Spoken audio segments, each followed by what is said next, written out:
नमस्कार दोस्तों, कैसे हैं आप सब। तो ये बताने के लिए नीचे कमेंट बॉक्स में जय माता दी ज़रूर लिखें।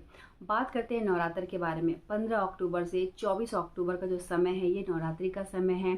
नवमी जो है वो 23 अक्टूबर को है और 24 अक्टूबर को विजयादशमी है।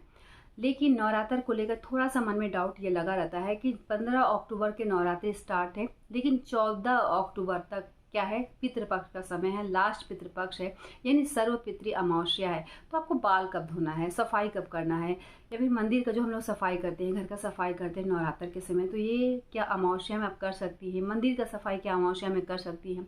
भगवान को छू सकती हैं, या फिर जो भी कलश स्थापित का जो सामान है वो आपको कब खरीदना है। तो चलिए आज के वीडियो में इसी के बारे में जानेंगे। वीडियो बहुत ही हेल्पफुल, अच्छे से देखिए। कोई भी सवाल होगा तो नीचे कमेंट बॉक्स में ज़रूर बताएं।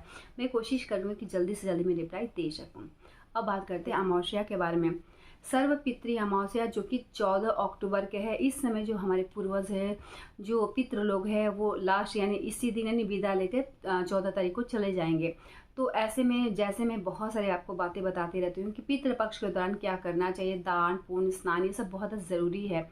तो ऐसे में अगर बहुत सारे उपाय आपने नहीं किया तो एक दिन का बहुत इंपॉर्टेंट समय होता है, वो होता है सर्व पितृ अमावस्या का समय। इस समय आप दान भी कर सकती हैं, स्नान अच्छे से करें, पूजा पाठ करें, तर्पण वगैरह जो अगर है आप घर में करती हैं तो ज़रूर करें। अगर बहुत सारे लोग ऐसे होते हैं जो जेंट्स है उतना ज़्यादा वो नहीं मानते, तो महिला जो है वो भी पंडित को खिला सकती है। साथ ही अगर पितरों को थोड़ा याद करना चाहती हैं तो उनके नाम से थोड़ा बहुत दान कर दें, पूजा कर लें। पंडित को खिला रही हैं तो थोड़ा सा उनको दान जो भी आप अपने सामर्थ्य के अनुसार दान वगैरह कर दे, तो ये भी कहीं ना कहीं अपने पितरों के लिए किया तो ये बहुत ही अच्छा रहेगा। क्योंकि पितृ जो होते हैं वो 15 दिन के लिए भूलोक पे आते हैं, और ऐसे में पितरों को अगर पानी नहीं देती है तो पितृ बहुत नाराज होते हैं और कहीं ना कहीं ये श्राप ही देते हैं। तो इन सब बातों को आप ध्यान रखें। सर्व पितृ अमावस्या जो है वो लास्ट है, उसके बाद जो है वो कलश स्थापित जो है वो होने लगेगा। तो एक तो इसमें जो पूजा का सामान है तो क्या पितृपक्ष के दौरान आप ला सकती हैं। तो 14 को लास्ट और 15 को कलश स्थापना है, तो आप 14 यानी अभी भी आप ला सकती हैं, आज कल परसों इस जो समय है, जो अभी पितृपक्ष का जो समय है, इस समय भी आप ला सकते हैं। आपको खोलना नहीं है, कुछ सजाना गुजाना नहीं है, लेकिन ले आधे घर में ला के आप रख सकती हैं।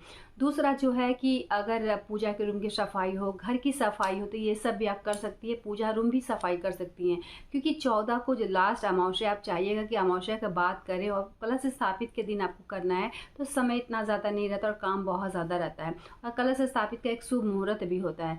तो ऐसे में पूजा का जो सफाई वगैरह है, जो भी आप पूजा के रूम में करना चाहती हो वो कर ले।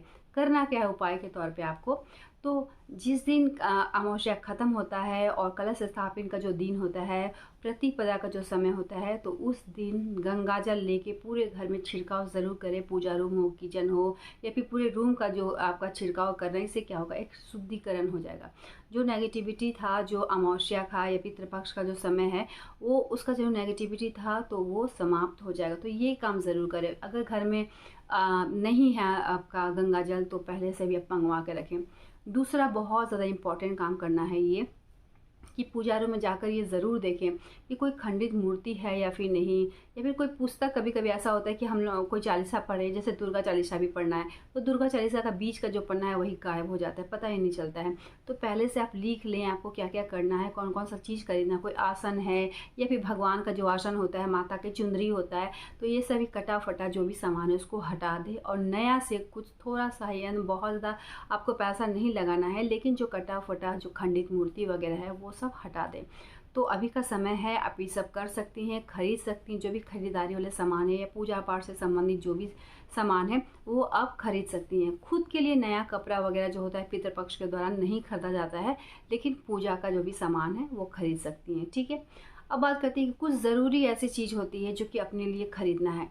तो अगर आप खरीद ही ली हैं और आपको यूज़ भी करना है, तो ऐसे में तुलसी माता या फिर कोई देवी को है उसको ज़रूर एक बार से टच कर दे, छुआ दे, इसके बाद ही आपको पहनना है। कुछ लोगों का ऐसा भी मुझे कमेंट्स आया था कि हाँ ज़रूरी है, कहीं जाना है या कुछ ज़रूरी है, तो आप ऐसे में क्या करें, तो खरीदने के बाद सबसे पहले तुलसी जी में 5 मिनट के लिए वैसे ही रख दें, या थोड़ा सा ऐसे टच कर दें, जिससे कि क्या होता है कि वो एक प्रसाद के रूप में आपने ग्रहण किया। तो इन सब बातों को ध्यान रखें। अब बात करते हैं कि प्रतिपदा और अष्टमी के दिन अगर आप उपवास रखती हैं तो क्या कलश स्थापित करना ज़रूरी होता है। कोई कलश स्थापित करना ज़रूरी नहीं होता। 2 दिन उपवास, बहुत सारे लोग ऐसे हैं कि जो 2 दिन उपवास करते हैं, तो 2 दिन उपवास करें 2 दिन उपवास करने के बाद अगर आपने अष्टमी किया यानी प्रतिपदा और अष्टमी दोनों दिन अगर फास्टिंग में है तो नवमी के दिन थोड़ा-सा घर में हवन ज़रूर करें। पूरे जो धुआँ है हवन का थोड़ा-सा घर में ज़रूर सब जगह दिखा दें, ये बहुत ही शुभ रहेगा, ठीक है? फिर जो पाठ नहीं करते हैं, जो कलश स्थापित नहीं करते हैं, तो उनके लिए ये है कि रेगुलर यानी पूरे 9 दिन आपको करना क्या है, दुर्गा चालीसा का पाठ करना है। कम से कम इतना तो समय आप भगवान के लिए निकाल ही सकती हैं, तो दुर्गा चालीसा का पाठ करिए, बहुत ही अच्छा रहेगा और घर में भी एक पॉजिटिविटी रहता है, तो ये करें, इससे भी आपको काफ़ी लाभ मिलेगा। तो आई होप कि जितने भी डाउट था उसे मैंने क्लियर कर दिया। फिर भी कोई सवाल होगा तो नीचे कमेंट बॉक्स में ज़रूर बताएं। धन्यवाद।